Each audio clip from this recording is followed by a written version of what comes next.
Hey, welcome to another episode of Popcorn Junkies where we explore the movies that haunt us. Now grab your popcorn because today I'm talking about YouTube short films. Boom, intro right here.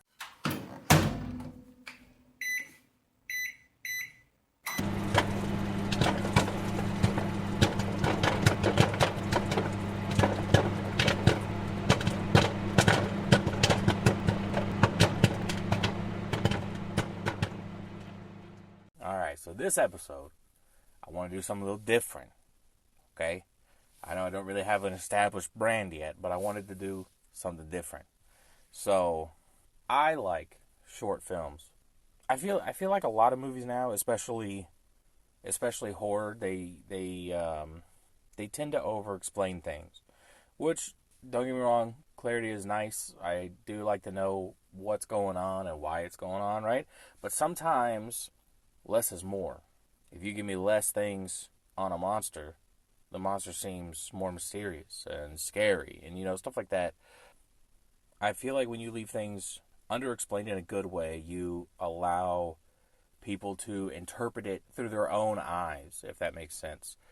I think it makes it lead to better discussions for movies than just like, this is what happened, this is why it happened, done. The best way I can explain it, it's not even a horror movie that I can explain it with, but with Pulp Fiction, with you remember the suitcase that Sam Jackson and John Travolta try to steal? It's Marcellus Wallace's whatever, right? And you open it up, and you just see this glowing from it, and you don't know what it is.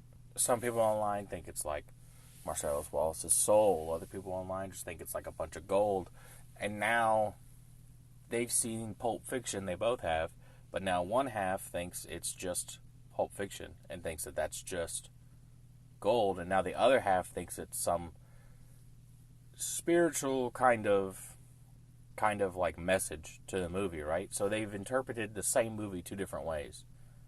Which, I mean, it's cool when you can do that in a good way. So, short films by nature leave things ambiguous, which, like I just said, is good sometimes. So, today I figured I'd talk about some YouTube shorts that I think deserve a mention. If you didn't know, like, bigger movies like Lights Out and Smile started as YouTube shorts. So, there are good ones there. They're not just all 12-year-olds with a video camera. Some of them are like super high quality, like super really, really good. So, what I did was I picked out 5 that I'm gonna talk about today. And I was actually gonna do 10 at first, and then I started writing the script, and I was like, fuck, dude, 10's getting to be like, I was at like 4, and I was like, this script is longer than I thought it'd be for a bunch of short films. So, I'm gonna do 5, and then if this episode goes well, in a couple episodes in the future, I'll talk about the other 5. Hopefully this does well. Also, before I get super into it, I just want to say, I hope this sound quality is better. We got a studio, which is cool. And by studio, I mean I'm recording this in my closet, because I heard that makes the sound quality better, less echoes, because all the clothes and stuff. So, things I do to make everything better for you guys. I'm literally sitting on the floor in the closet at 5:07 in the morning while all my animals are asleep so that they can't bother me. So, look, I try, all right? I do my best. Okay, all right. So, all the ones I've picked out today, I've liked to a degree. I think it's nice when you put in some that, like the first review I did was for a movie that I didn't like. So, it's not just like I'm glazing all these. But I was really dreading watching the ones I didn't like again, because I watched it the first time. So I watched the movie the first time to reacquaint myself with it, or if I've never seen it, to see it as a whole. And then I watch it again so that I can write my stuff, right? And so I watched all 10 of these short films, and there were a couple that I wasn't really feeling. And the thought of watching them again so that I could write something about it was like this terrible idea in my head. I was just like, man, some of those were like slogs. So I took all those out. We're only talking about bangers, in my opinion, right? So the first one we have that I'm going to do is called Girl in the Street. The YouTube channel that Girl in the Street is on is called Outtro. They do a lot of films. That's like their thing. And this is not going to be the only one on this list from Outtro.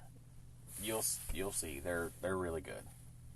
All right, so Girl in the Street is just 16 minutes long.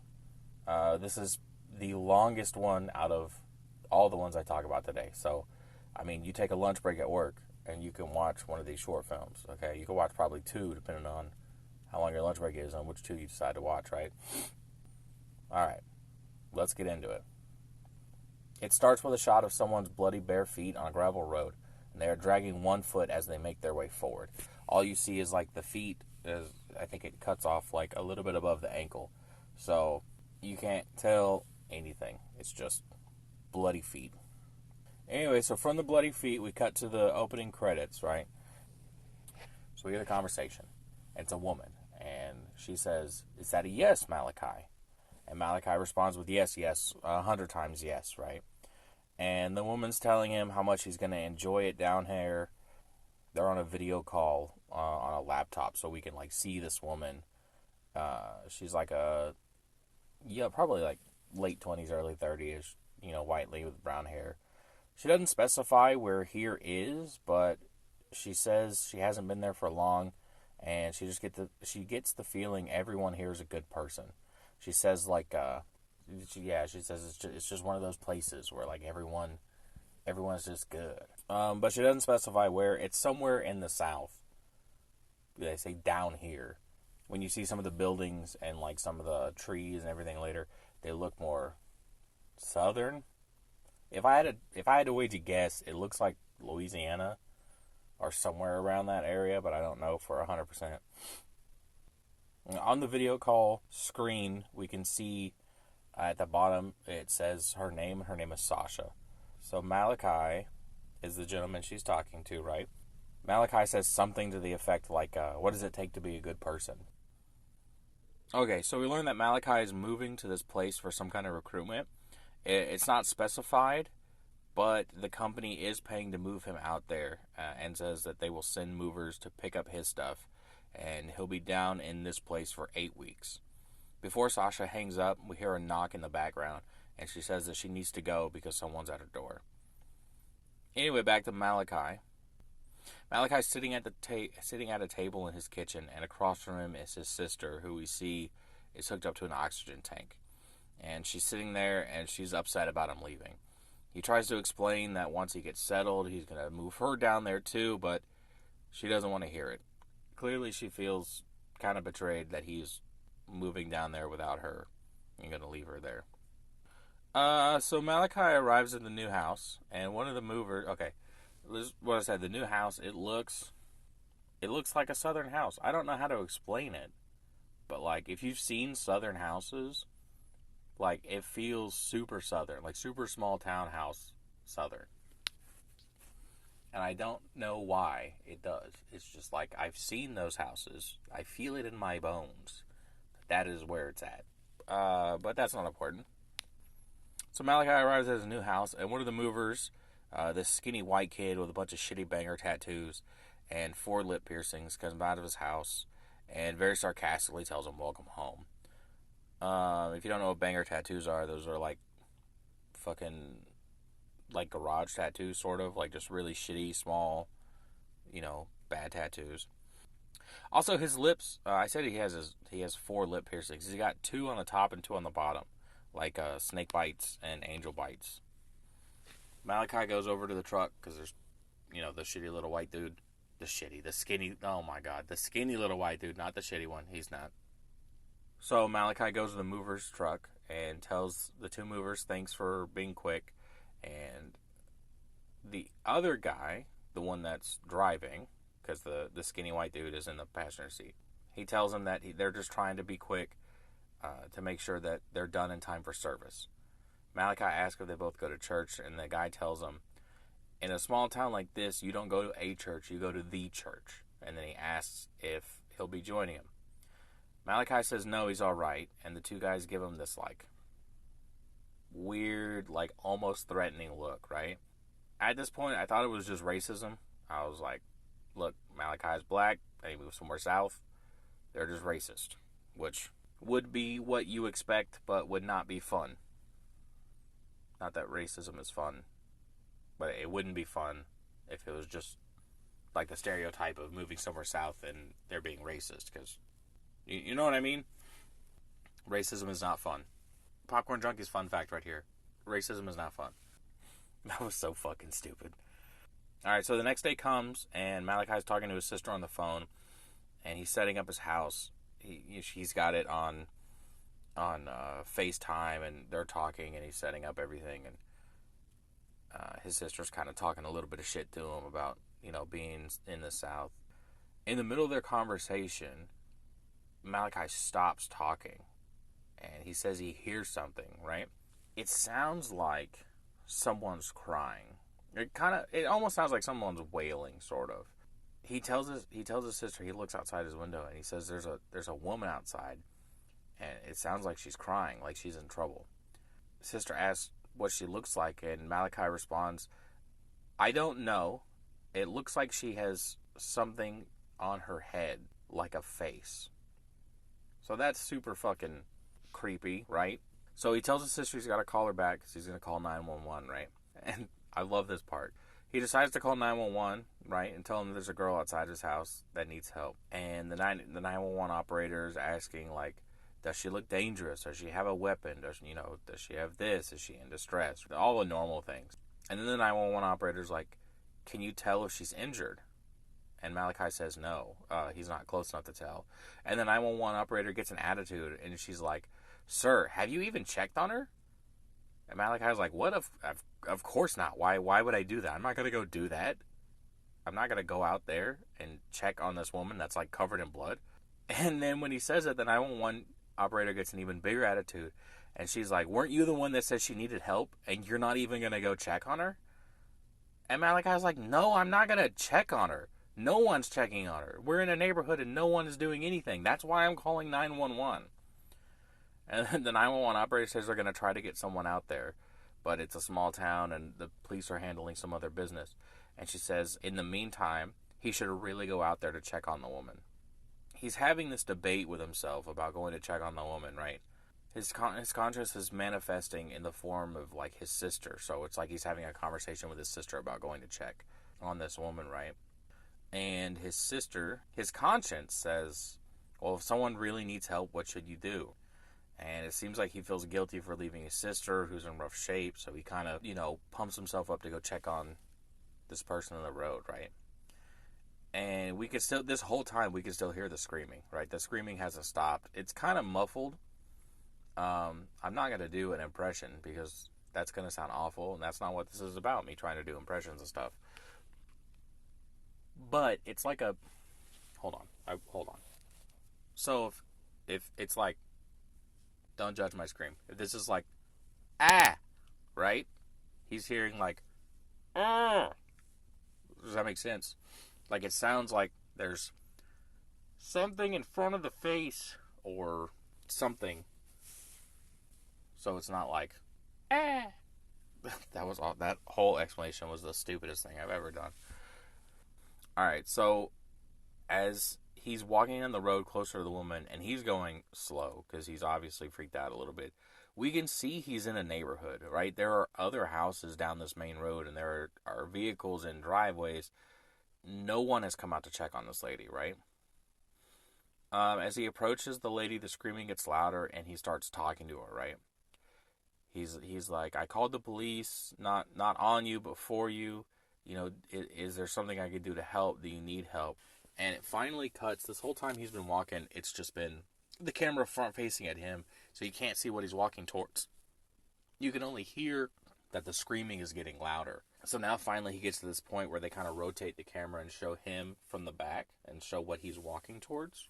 It's a woman that is standing in the middle of the road. She's just in like a bra and underwear. And she's got some bandages around her legs, and she looks bloody and dirty. Everything is like stained in blood and dirt. She turns around to him, because she's been facing away from him this whole time. She turns around to him, and it looks like It almost looks like she's wearing like a Leatherface type mask over her head. It's got long brown hair, and it's a face, but it reminds me a lot of original Leatherface's mask, sort of. So he gets close enough, and he reaches out to her, and she reaches out to him. Kind of like the one painting in the Sistine Chapel that Michelangelo did, which I forgot the name of. The one with like God's hand stretched out, about to touch Adam's hand. You know what I'm saying? Like that one. I forgot what it's called. You know what I'm talking about? It's that super famous one where God's like in a cloud and he's reaching down and Adam's kind of reaching up. And they're like about to touch hands, like it's so close. So it's like that. That's what's happening. They're both reaching out for each other, right? And right before they touch, boom! Malachi gets fucking blasted in the knee. And he falls to the ground immediately, as you would. And as he's falling, behind the woman, behind the bloody woman, appear two women and a man. And they're all dressed in the same blue outfit. It's kind of hard to explain it, but the outfits look familiar. Like I've seen something similar, but I don't quite know where. I think I might know where, but I'll leave that until the end because I don't want to. We're almost done. And I don't want to spoil what's about to happen, right? So the two women and a man appear behind the bloodied up woman, all in the same blue outfit. The ladies are carrying some kind of plant in their hand. So they're holding this. It's like plants, like multiple different kinds, like a bouquet of plants. And then the guy behind them is like walking. He's like way in the back, but he's walking with his hands up in the air. So like raise your hands up to the air, like straight up, and like the YMCA. So do the Y, and like in the YMCA, it's fun to stay at the Y. Do the Y. He's holding his hands up like that, and he's walking forwards, right behind these two ladies. One of the ladies has 4 lip piercings, 2 on the top, 2 on the bottom. That's interesting. So the man grabs the bloody woman, and he starts talking to her, but the voices are muted. Everything's kind of like in the movies when someone has suffered trauma, and there's just like a high-pitched noise instead of like any sound, and that covers up everything. It's like that. So you can see that this guy's talking to the bloody woman, but you can't tell what he's saying, or you can't hear what he's saying. The lip piercing girl walks up to Malachi and drops her plants on him. And when I say plants, I mean like cattails and wild clovers and Arizona cotton tops, if you know what those are. And if you don't know what those are, that's totally fine. I had to Google what those were because I am not a herbalist. I have no fucking clue what these things were, but I recognized like what they look like. I just didn't know how to explain them.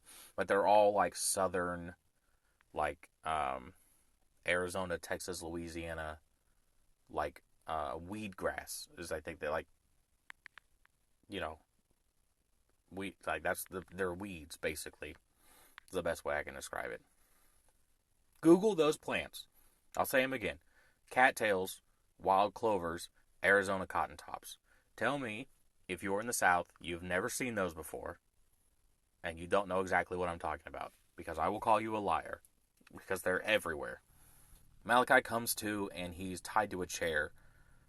He has no pants on. He's just in a bloody t-shirt and underwear. And in front of him on the ground is Sasha. Remember Sasha from earlier? It's Sasha. She was the one in the mask. She's still wearing the same bloody outfit. And she's got really big black marks under her eyes. She looks up at him, and we can see that her mouth has been sewn shut. The man in the blue steps out from behind Malachi as Sasha starts pulling the thread out from her lips. And this is a pretty gross little scene for a short film, because you can see it. There's a shot, like a profile shot of her pulling this thread out from her lips, and it's pretty gross. It's a nice little effect. As Sasha's pulling the thread out from her lips, we cut back to her in a different angle, and we can notice that there are people behind her. We just see like feet and legs, but there's a good amount of people behind her, right?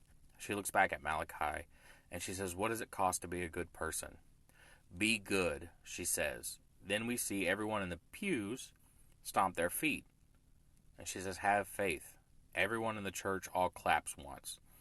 And then she said, spread joy. And it sounds like they're all shaking like beads or something. And then she says, I was scared at first, but now I'm grateful. She says that after a while, Malachi's going to learn to be grateful too. Everyone in the church is on their feet as Sasha says, you'll be okay. You just have to have faith. When the next one is chosen to be great for you, you'll pass it forward. Spread joy. This is the process. 5 people now hold down Malachi as they rub black paint all over his eyes. Sasha hands her mask to what I'm going to call the priest because I don't have a better word for it. And they put it on Malachi's head, and with the whole congregation watching, Sasha sews up Malachi's lips. And that's the end. And here I thought, when it started, that this was going to be racially motivated, but no. It's a cult, and cults are fun. Not fun. Cults aren't fun. Popcorn Junkies quick tip number 2. Cults are not fun. Anyway, back to it. So I really liked that one.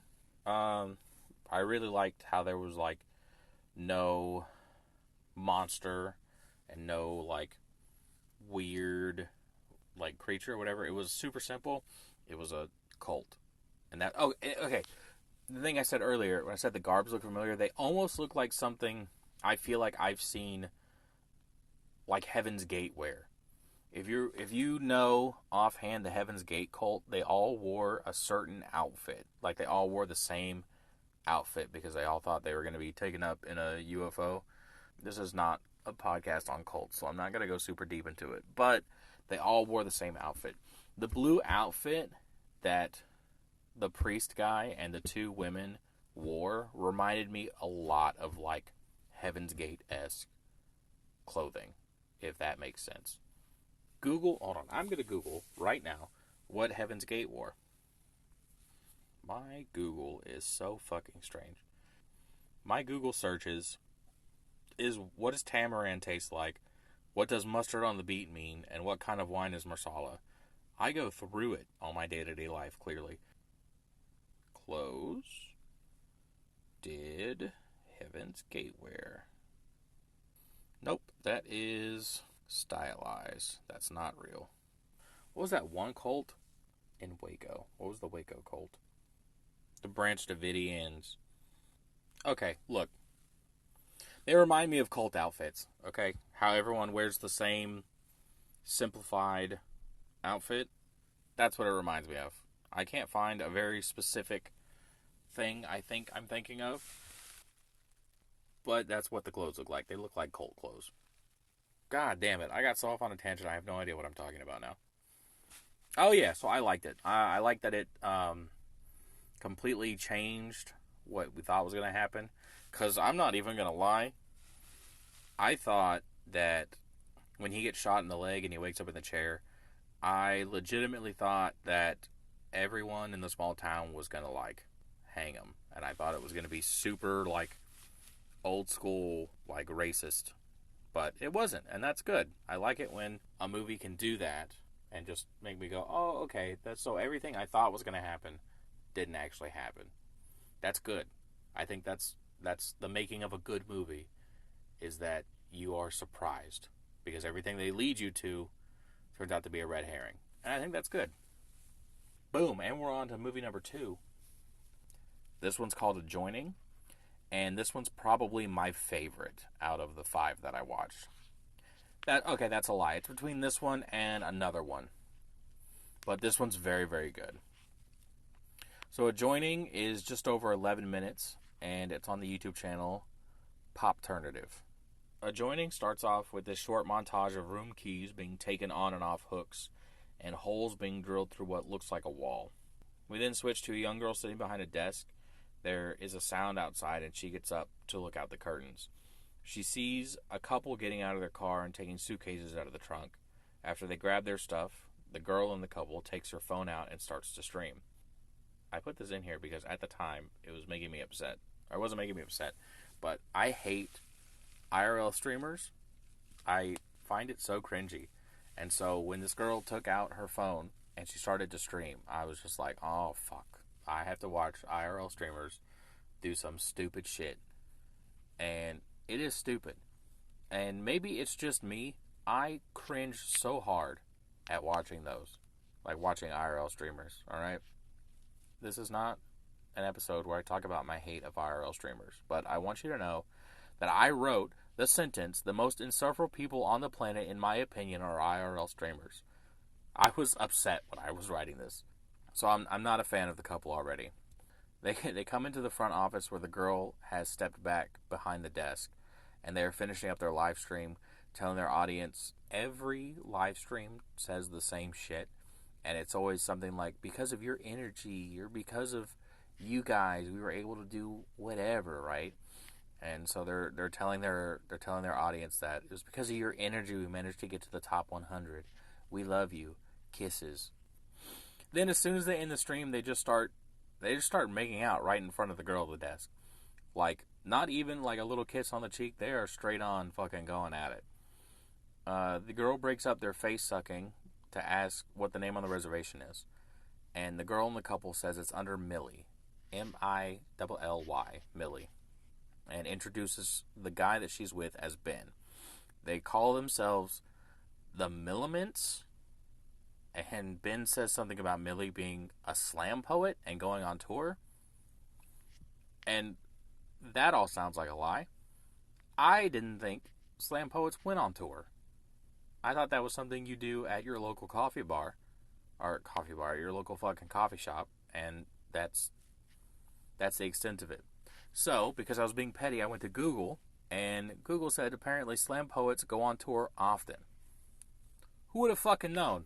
I wouldn't have known. So anyway, Millie's a slam poet who's on tour, I guess. Anyways, after Ben makes a slam poetry comment, they just start making out again. Absolutely no care about being in front of someone, and they just fucking sucking tongues, dude. The receptionist tells them that they only have one room available because of maintenance, and it's room 103, and it's adjoining. That's the title of the movie. They said it. They said the title of the movie. Ooh. Millie doesn't like the idea of an adjoining room, but Ben assures her it's going to be fine. They take the key and they leave to their room. In the room, Millie asks Ben if he thinks the receptionist is cute, and Ben says she'll do, and then they start having like playful couple banter, like, oh yeah, you think she's cute? Yeah, da-da-da, right, whatever. And then they start talking about shit about the room, about how worn down it is and how it smells and all that. And then, no surprise, they start fucking. They start having sex while they get onto the bed, and we hear all these moaning and sounds that I can only assume is sex. We zoom in to this small hole on the wall, and we can see that the receptionist is watching through the hole, and she's watching the couple while they fuck. So that's cool. Everyone loves a little bit of that. So she's watching the whole thing, and when they turn the lights out to go to bed, the receptionist gets visibly upset. Next thing we see is the doorknob to their room is starting to shake. And we hear the little screws coming out of the door handle. And then we see it like pans over to Millie and Ben sleeping, and you can see a beam of light kind of stretch over their face and then disappear. So it's clear that the receptionist has opened the door to their room and closed it again, right? The receptionist now starts taking pictures of the sleeping couple, which is a totally normal thing to do. I see nothing wrong with that at all. I take pictures of sleeping people all the time. It's a hobby. Don't at me, it's a hobby. Anyway, an alarm goes off on their computer, and the receptionist manages to mute it before they wake up, and then, just like any sane person would, she goes back to taking pictures. Just when she's in the middle of her escapades, the smoke detector goes off, and the receptionist has no other option but to hide under the bed. Millie and Ben wake up, and they kind of are like, oh, it's the fucking smoke detector, blah, blah, blah. They'll have the receptionist deal with it in the morning. And then, boom, what do you know? They have sex again. Now they cut the receptionist under the bed, who is very clearly getting off to the sound of this couple having sex. Like, you can tell that this woman's a pretty good actor for acting like she's getting off on people having sex, I guess. Like, it's clear that she's enjoying, a little too much. These people. Okay, I'm going to move on to the next sentence because it's weird that I keep explaining that. Now we're back in the office, and the receptionist is printing out pictures of Millie and Ben that she took while they were sleeping, and she's putting it in, like, the scrapbook. And she's flipping through all these pictures, and there's tons of pictures of other guests sleeping in beds, and there's, like, little notes, and there's little da-da-da, da-da-da. And then Millie interrupts her, asking her to fix the smoke detector. The receptionist is super nervous about almost getting caught because she's got all this shit right out in front of her, right? And she agrees that she'll go and she'll fix the smoke detector. When the receptionist enters the room, all the lights are off. And when the door closes completely, the lights come on and we can see that the entire room is covered in plastic. And Ben is standing in the middle of the room shirtless with a screw in between his teeth. He throws the screw at the receptionist and says that they know that she's been watching them. The receptionist says she's sorry, and Millie responds with, "Don't be sorry, we loved it." The receptionist tries to leave, and Ben throws her on the bed and climbs on top of her. Receptionist is now crying and begging to be let go, and Millie hands Ben a box cutter, and while they are making out, they both collectively use the box cutter to cut the receptionist's throat. They've got so Ben's on top of her, and Millie hands him the box cutter. So one of Millie's hands is on the box cutter, and Ben grabs the box cutter with his hand. So now both of their hands are gripping the box cutter. And while they're sucking face, they just both cut the receptionist's throat with this box cutter, right? While the receptionist is on the bed choking on her own blood, Ben starts up the live stream again. Turns out, they stream to red rooms. If you don't know what a red room is, basically it's when someone streams themselves hurting or killing someone, and it is streamed for quote-unquote entertainment. Talking to the camera, Millie pulls out a power drill. While holding down the trigger and making the drill spin, she says for the finale, she's going to read a poem. So Millie gets on top of the receptionist and just starts pushing the power drill directly into her fucking chest.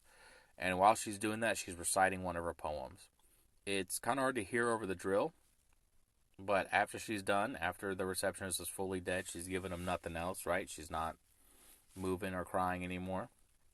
Millie gets up, covered in blood, gives Ben a kiss, and looks at the camera and says, "Until next time, kisses," and ends the live stream. Boom!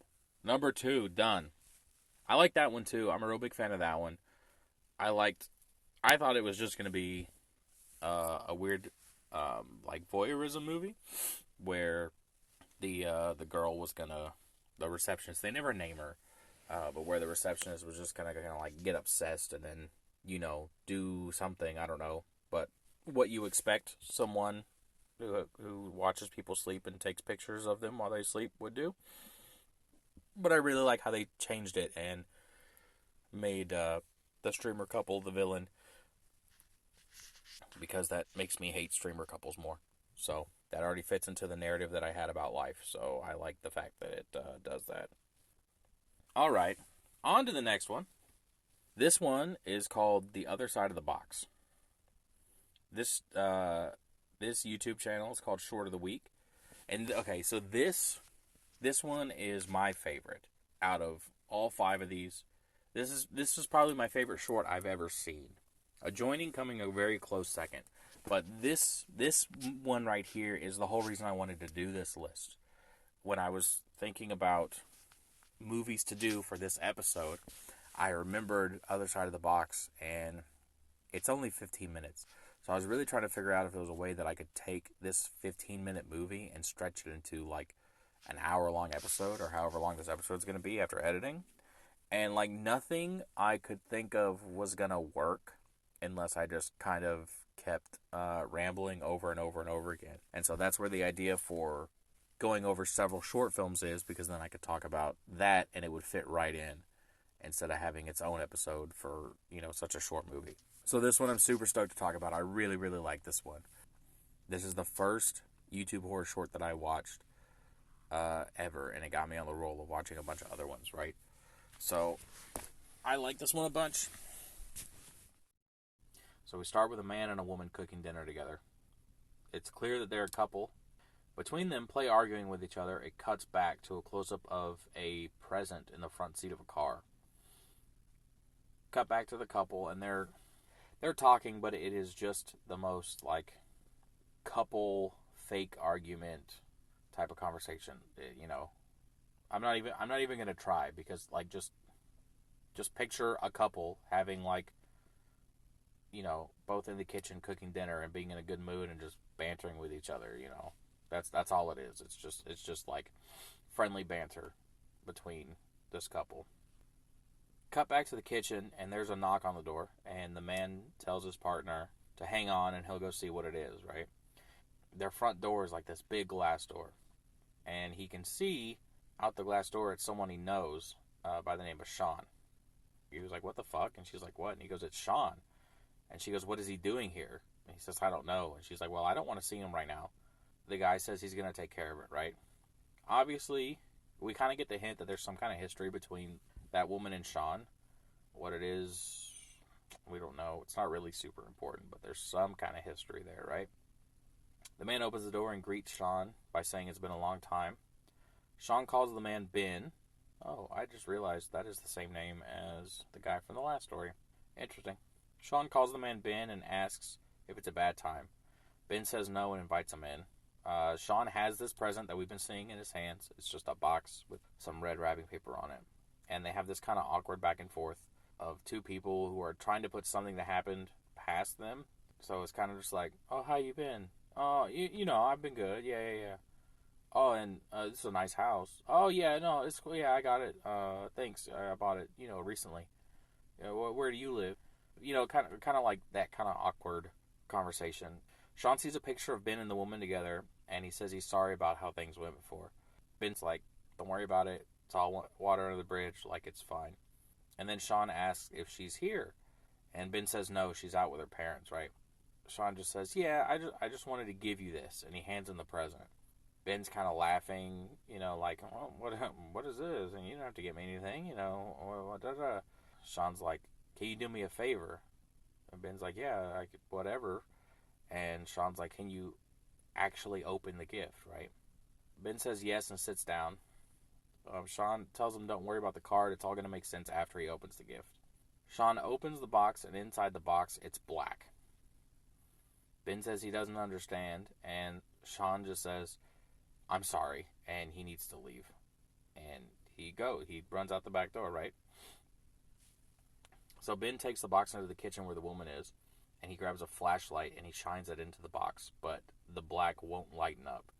It's like negative space. It's like if you shined a flashlight into the darkness, but there was nothing in the darkness for the light to hit, you know? So it's just like the dark just kind of absorbs the light, right? There's just nothing. So Ben grabs a pencil and he drops it in the box, and the pencil never hits bottom. It seemingly just disappears. You never hear the thud of it hitting the bottom of the box. You don't see the pencil anymore. It's just gone. You can almost hear what sounds like faint wind, like the box is, like the inside of the box is like somewhere, if that makes sense. Like if you were to go in the box fully, you'd be like in a place, if that makes sense. It's super hard to explain. Ben goes to stick his hand in when the woman tells him not to. And then Ben remembers the card that was with the box. So he opens up the card and lets the woman read it. It says, sorry about everything, but I had to give it to someone. I don't know everything about it, but I do know it can't move while you're watching. Just then the pencil hits the floor and rolls to where Ben is. She continues, whatever you do, don't take your eyes off it. It wants you to look away. Ben and the woman look at the box, and now there's just a man's face coming out of it. Just like, picture a person's face just below the eyes. So you see all of the eyes and like the bridge of the nose, but it's not too far down. That is just peeking out of this box. It's got short brown hair and it looks wet. Like it looks like it's dripping with water, right? And he's just staring at them. Ben says hello, but the man in the box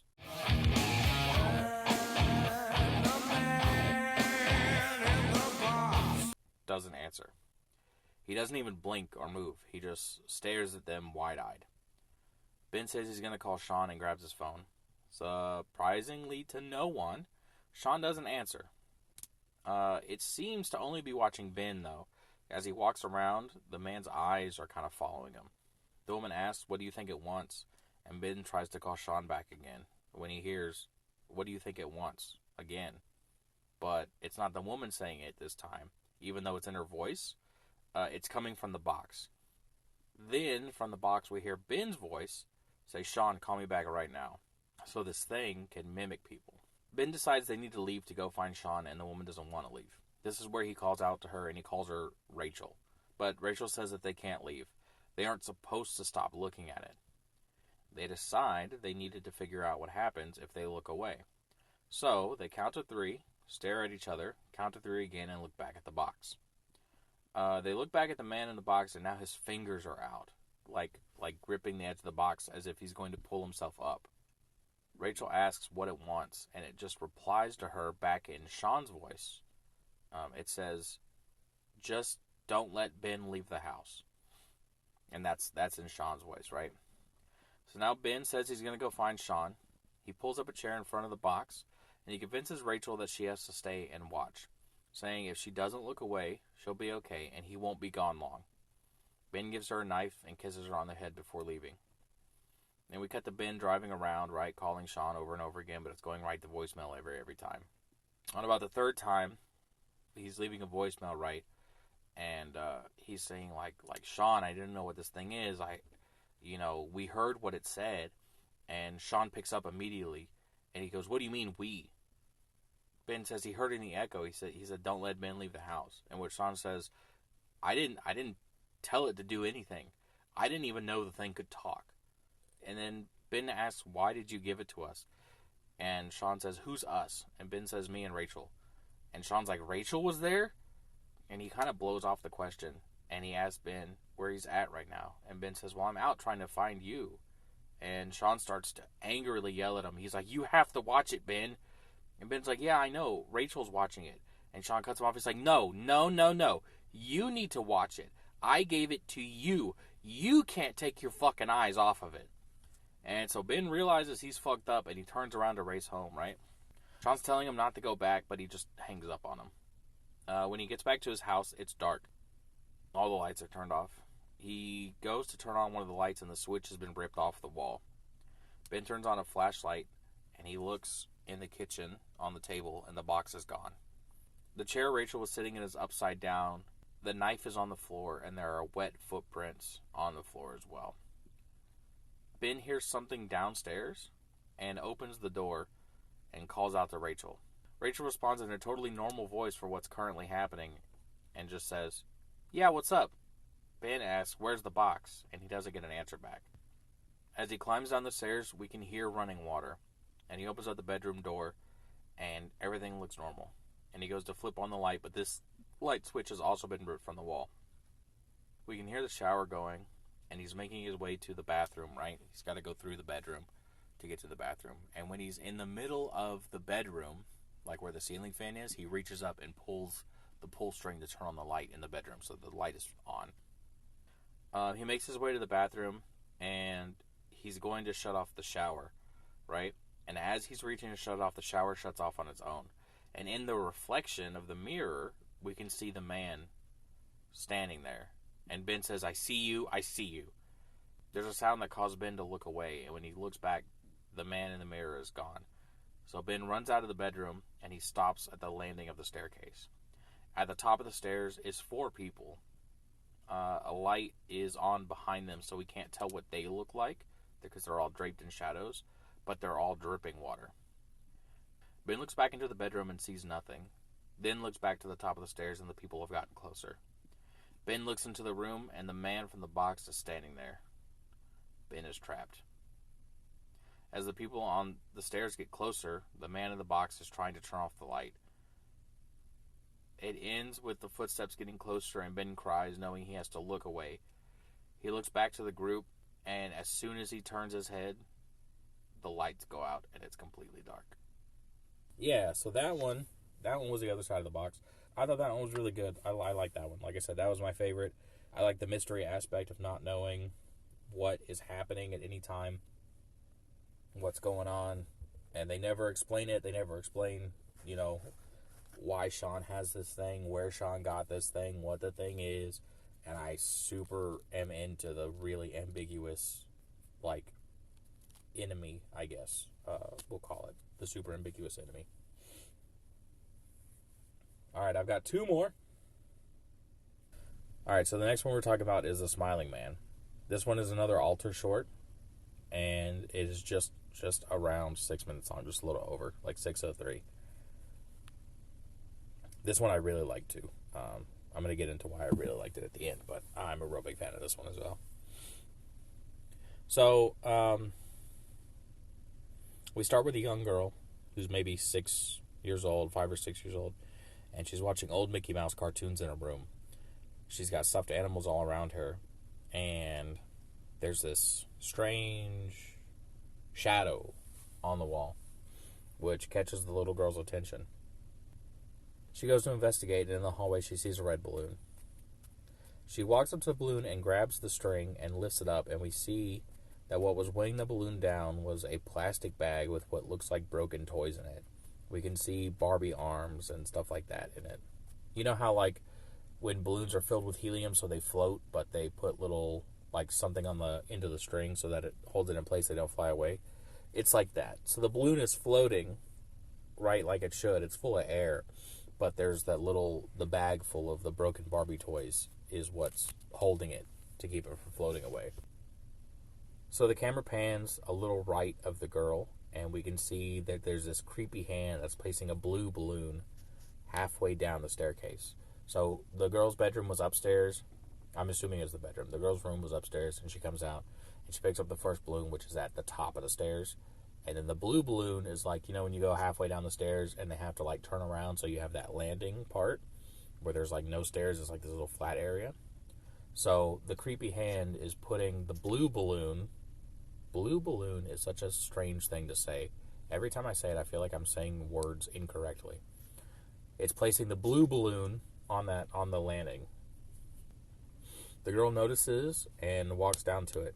And the music's getting really, really, really intense, like really, really loud. And you know how horror movies do when something's about to happen and the music just gets, like, overwhelmingly loud until the thing happens, right? She picks up the balloon, and the music stops completely. And when the music stops, we hear a door creak. And the girl looks back up at the room she was just in, and we can see that the door is slowly closing. And as it's closing, it's just...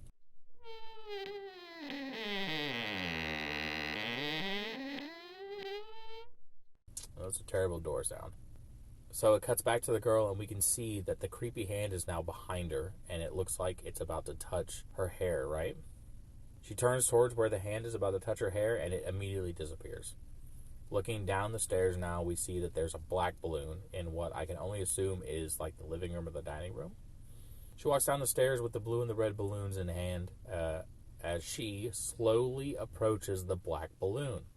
This time we clearly see that there's a doll's head in the bag. The girl hears something hit the floor in the kitchen and peeks around the corner to see that there's groceries all over the floor. While she's looking, the lights in the kitchen turn on. The girl is walking towards the kitchen, and it's like, there's the kitchen, but then there's like a bar, right? So the bar is obscuring her view into the kitchen. You just see this little bitty area between the bar and the wall. So you can see like the like cabinet or like the refrigerator, right? But everything else is obscured by the bar. So the little girl starts walking towards the kitchen, and there's a bar. And on the bar, we can see this creepy, long-fingered hand just kind of wrap around the side a little bit, right? And this girl is taking the tiniest steps in the world because she's scared, obviously. And she takes another step, and we cut back to the bar, and we can see the top of a head that's ducking back behind the bar.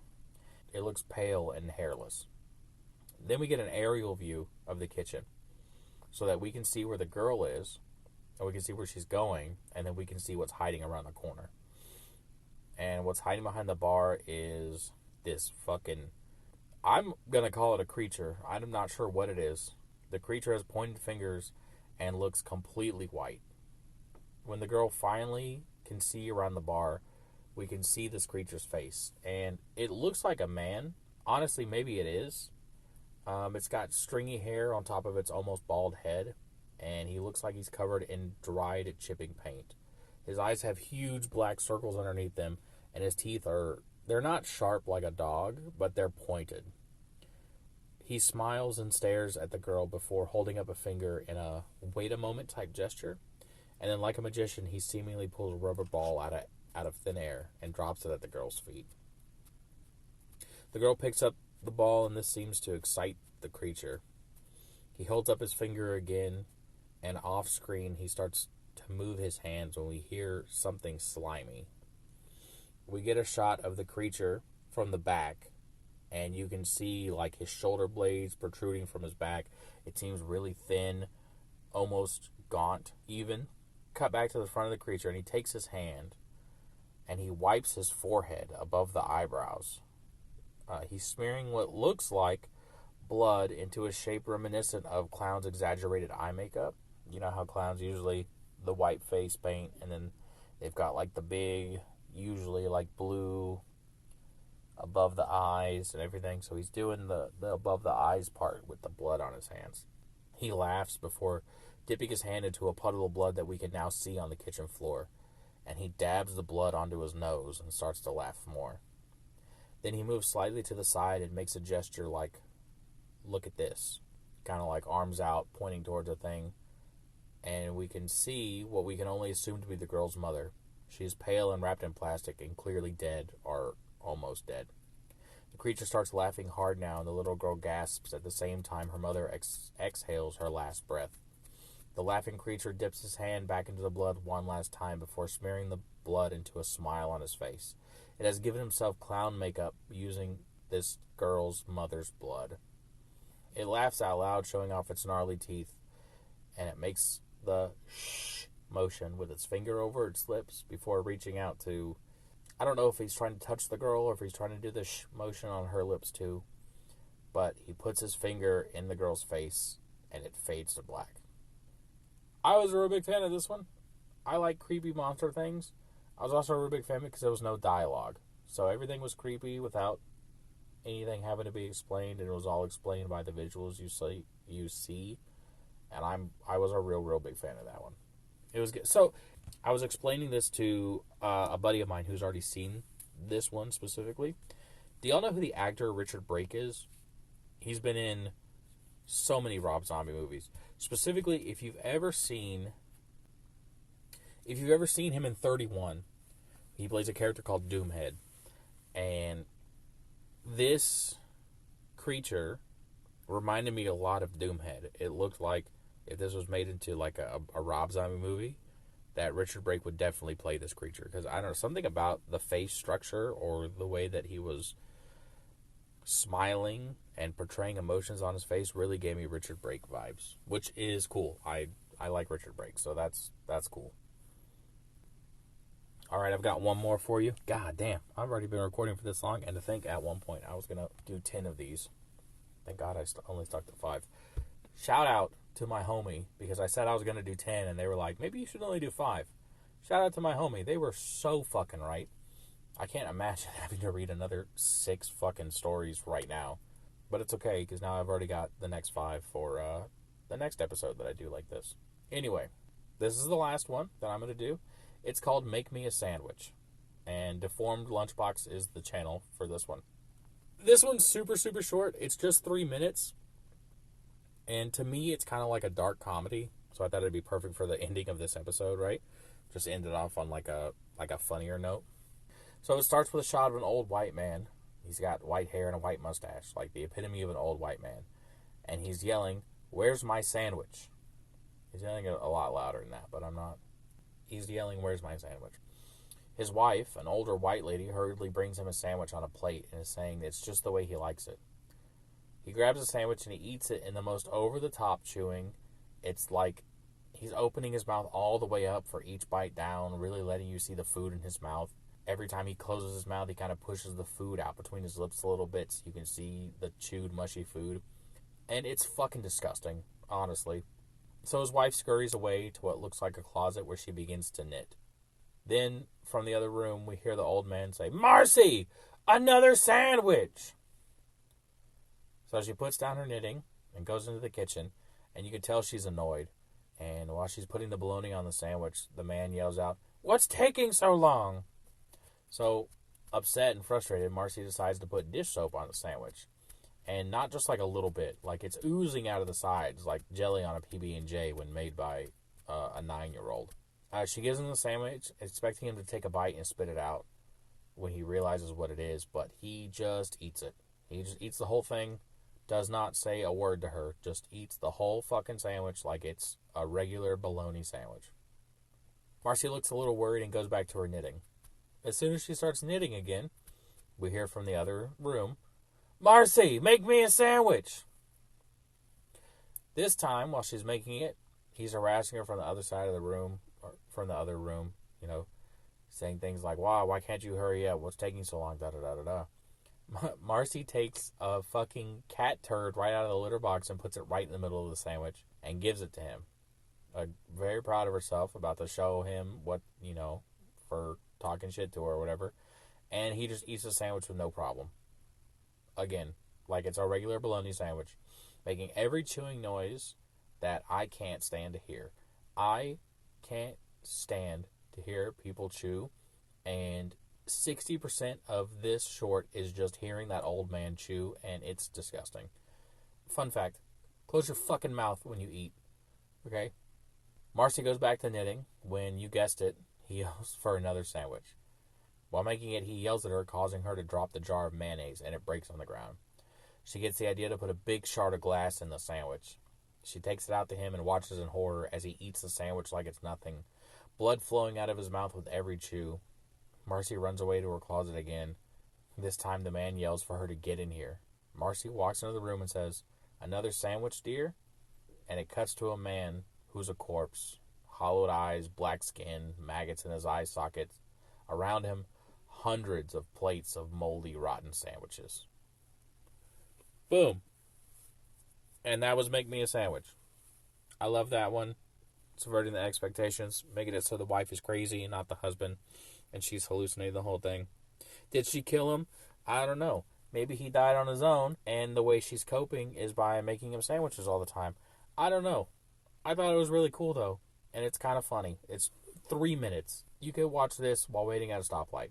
Probably shouldn't do that. That seems illegal. You could watch this anywhere. Super, super nice short. Nice short one. All right, so that brings us to the end of this episode.